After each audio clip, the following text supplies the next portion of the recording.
Good morning everyone. Welcome back to our online class again.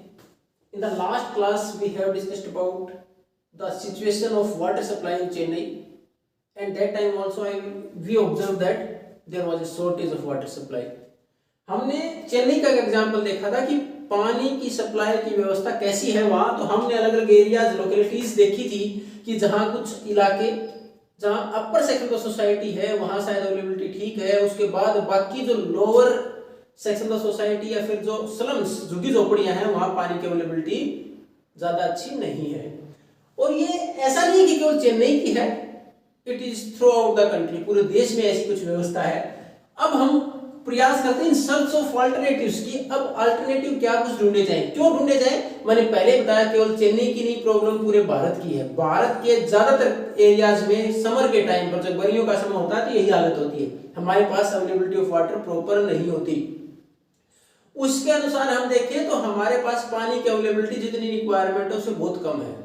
इसमें हम देखेंगे urban water commission, ये जो शहरी कमीशन आयोग, शहरी आयोग बनाया गया कि पानी कितना जरूरी है एक व्यक्ति के लिए, तो उसके लिए इसने जो सुझाव रिकमेंडेशन दी उसके अनुसार there must be 135 litre of water per person per day, की प्रत्येक व्यक्ति के लिए कम से कम 135 लीटर पानी प्रतिदिन चाहिए, यानी घर में एक मेंबर के लिए कम से कम इतना पानी अवेलेबल होना चाहिए। ये अर्बन वाटर कमीशन की रिपोर्ट कहती है। लेकिन अगर हम यही बात करें, जैसे चेन्नई का एग्जांपल देखें, स्लम्स की बात करें तो वहां देख रहे थे 15 से 20 लीटर, यानी लगभग जहां हम ये 135 की बात करें लगभग 7 बकेट्स 7 बाल्टी पानी के आसपास होना चाहिए। और वहां स्लम्स की बात करें तो वहां मुश्किल से 1 मिल पाती है, 1 बकेट ओनली। तो कितनी शॉर्टेज है पानी की, और वो पानी भी साफ पानी नहीं है। आपने देखा था कि it was not purest form of water और क्लीन वाटर इज देयर, कि साफ पानी नहीं है वो। तो ये हमारे यहाँ है कि कितनी बड़ी परेशानी है। उसके साथ साथ हमने देखा है कि इतनी सारी शॉर्टेज है। दूसरी तरफ अगर लग्जरियस होटल की बात करें, अगर आप कहीं बाहर रुकते हैं तो वहां देखते हैं प्रत्येक व्यक्ति लगभग ऑन एन एवरेज में देखा 135 लीटर की है रिक्वायरमेंट, लेकिन 1600 लीटर तक पानी वेस्ट कर देता है। यानी on an average luxurious hotel में पर पर्सन अगर हम कंजप्शन देखें तो 1600 लीटर तक का कंजप्शन है।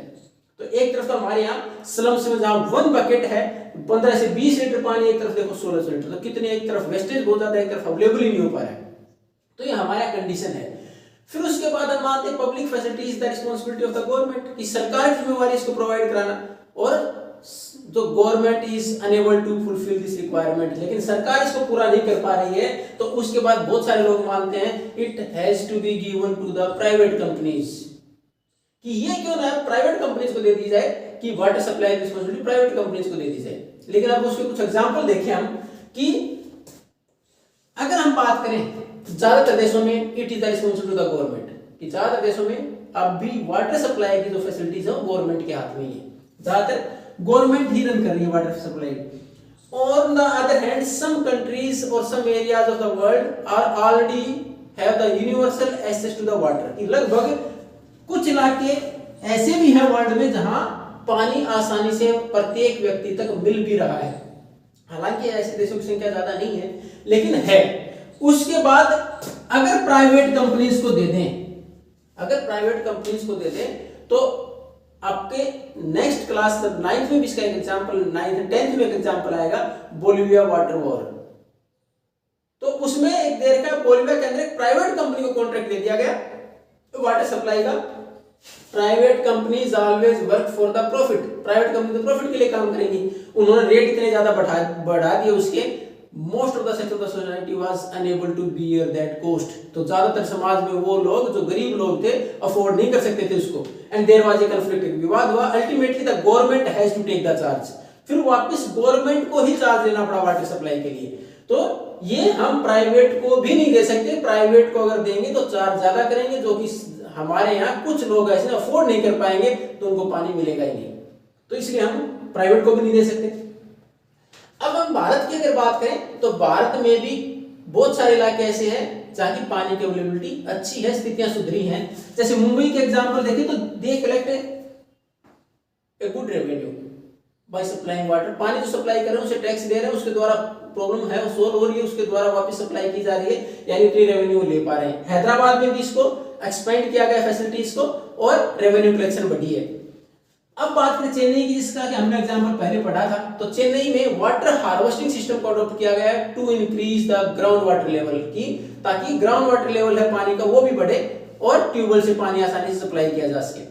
तो यहां भी अच्छे प्रयास किए जा रहे हैं। दूसरा, उसके साथ साथ some private companies are also given contract to supply water। अब हमने देखा प्राइवेट कंपनीज को देंगे तो वो चार्ज ज्यादा करेंगे, लेकिन यहाँ क्या है, the rates are decided by the government authorities. यहाँ रेट गवर्नमेंट अथॉरिटीज डिसाइड करते हैं, उसके बाद प्राइवेट टैंकर्स को जिम्मेवारी दी गई है उस रेट पर जो गवर्नमेंट ने डिसाइड किया पानी सप्लाई के, इसलिए they can't charge higher than those prices, उससे ज्यादा चार्ज वो नहीं कर सकते। तो ये पानी सप्लाई करने की व्यवस्था का प्रयास किया गया है। And more efforts are done throughout the major cities of the India. हमारे यहाँ भारत में जो बड़े शहरों में जिस प्रकार की व्यवस्था को किया जा रहा है कि पानी की availability universal access should be there, सबको पानी पहुंचे। अब ये सारी समस्याएं देखने के बाद हमारे सामने जो सबसे महत्वपूर्ण से कंक्लूजन पर पहुंचे, तो हमारे यहाँ क्या है, it is a major problem, ये हमारे यहाँ सबसे बड़ी परेशानी है। And public facilities is the primary responsibility of the government, सरकार की पहली जिम्मेवारी है लोगों तक पहुंचाना। राइट टू लाइफ में भी health, education, pollution free environment और वाटर, ये सब शामिल है कि दी जाए। उसके बावजूद ये फैसिलिटीज इंप्रूवमेंट बहुत है, प्रयास किया गया है, लेकिन नहीं है, प्रॉपर नहीं है, भारत में सेटिस्फैक्टरी नहीं है, संतोषजनक नहीं है, इसमें बहुत सारी परेशानियां हैं। और सबसे बड़ी परेशानी क्या है कि हमारे पानी अवेलेबल भी है तो उसमें भी अंतर है अवेलेबिलिटी का। एक तरफ जो हमारे पास ज्यादा प्रोस्पेरस इलाके हैं, जिनकी बात करें the higher section of society, जो उच्च वर्ग है या रिचर सेक्शन ऑफ सोसाइटी जहां रिजाइड करता है, वहां अवेलेबिलिटी अच्छी है, स्लम्स की हालत बहुत ज्यादा खराब है। शहरों को कंपेयर करें तो गांव की हालत खराब है, शहरों में फैसिलिटी ज्यादा अच्छी प्रोवाइड की जा रही है। तो इस प्रकार हमारे अवेलेबिलिटी में भी अंतर है कि गांव से शहरों की स्थिति अच्छी है, वहां पानी अच्छे से अवेलेबल कराया जा रहा है, गांव में दूर दराज के इलाकों में पानी अवेलेबल नहीं हो पा रहा है।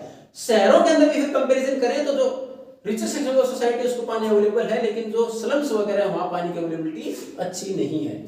So we have to take lot of steps to provide universal access to the water, कि हमें बहुत कुछ कदम उठाने की जरूरत है इसको यूनिवर्सल एक्सेस प्रोवाइड करने के लिए, सब तक पानी पहुंचाने के लिए। उसके साथ साथ being the citizen of India, it's our responsibility also not to waste the water, कि पानी को वेस्ट न करें, ये हमारी भी जिम्मेवारी है, ताकि गवर्नमेंट को अपने एफर्ट्स में कामयाबी भी मिले।